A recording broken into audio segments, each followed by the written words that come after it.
Welcome back to Fox 9 Morning News.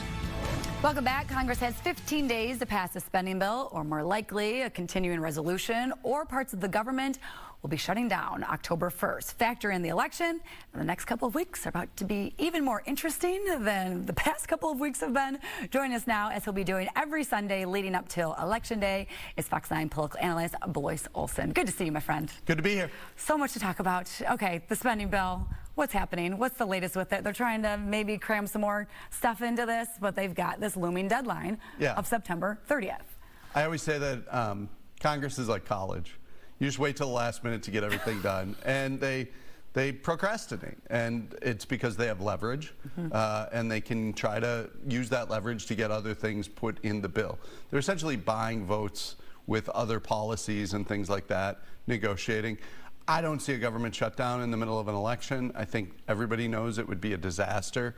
And I think with Republicans in charge of the House, they know they'd probably get most of the blame. And they're trying to get a voter ID aspect into a spending bill, which is, again, sometimes feels like out of left field, but this is part of the strategy. And this is just the continuing budget to run government. So adding the voter ID bill will, irritate Democrats, but it is an important issue for Republicans, and they're going to want to motivate their base and say, well, we did everything we could. At the end of the day, we couldn't get it done, or something like that.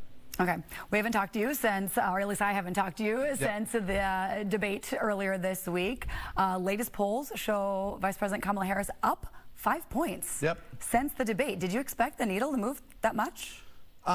After the debate, I thought the needle would move. I mean, really, you look at the margins and the intensity and the interest, and Harris did once again energize and excite her supporters. Trump's supporters were less energized by the debate. And so that's part of this process, is energy builds momentum, momentum wins campaigns.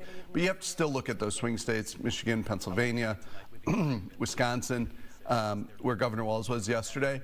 And you know that they are battling literally for every vote, and they're trying to figure out which voters are less likely to vote, more likely to vote, and who their supporters are to get them to the poll. Yeah, Walz in Wisconsin yesterday. J.D. Vance is going to be there on Tuesday later this week. Meantime, the two of them have the vice presidential debate coming up October 1st. When do you expect we'll kind of see them to maybe step away from the trail and do preparations, or what do you think that preparation process will look like? I think they'll do it about a week before they'll start preparing. They get briefed on their issues. They study each other's previous debates.